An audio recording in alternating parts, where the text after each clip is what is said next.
Okay, so here we are. It's been about a 2-year project here. I started this right before COVID.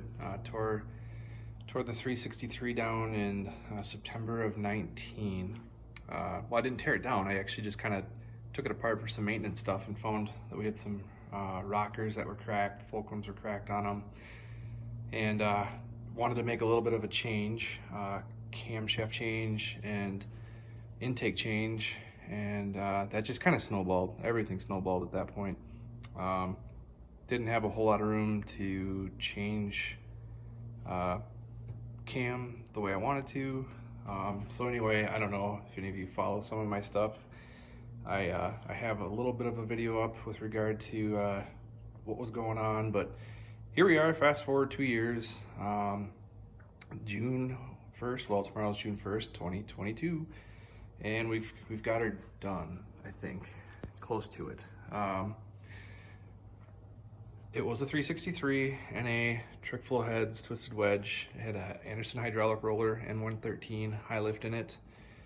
Now it is still a 8.2 deck, same dart block, same rods, same crank, 3/400 crank, 5/400 rod. It's got a little bigger piston in it now.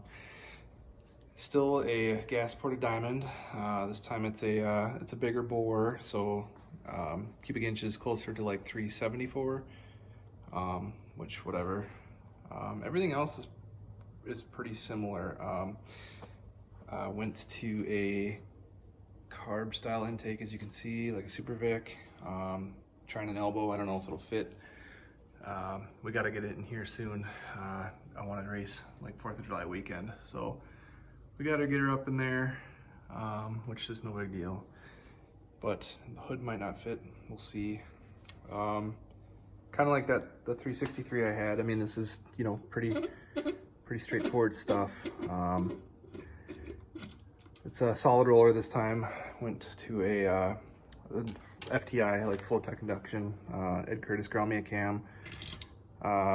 Not a big one by any means. I mean, it was technically ground for the 363, and then just decided that things weren't working.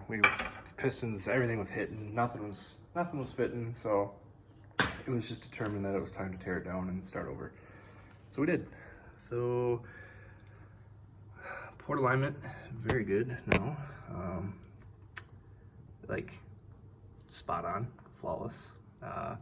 These heads are now a Trick Flow R, with a Trick Flow R head.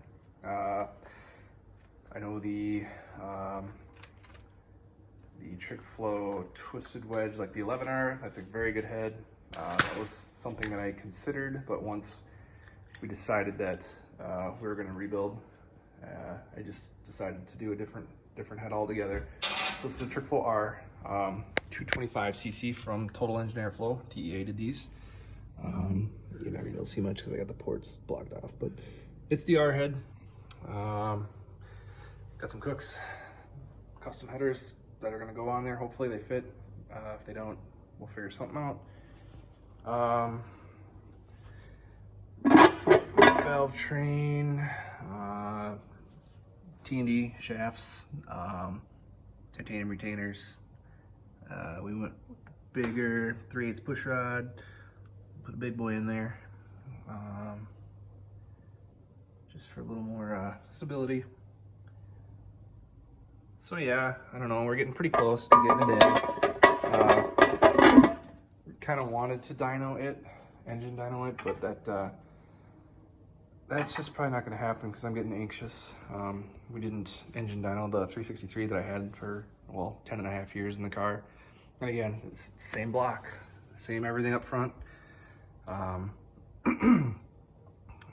No super crazy tricks or anything like that. It's about 14-to-1, 13/8-to-1, something like that.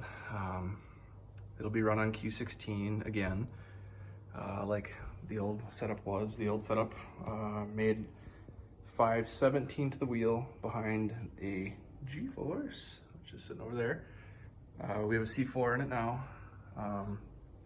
You know, if if it gets me into the nines consistently, like, you know, 980s in the heat, 990s in the heat of the summer, humidity, I'll be happy. Mine shaft air, 960, that'd be pretty sweet.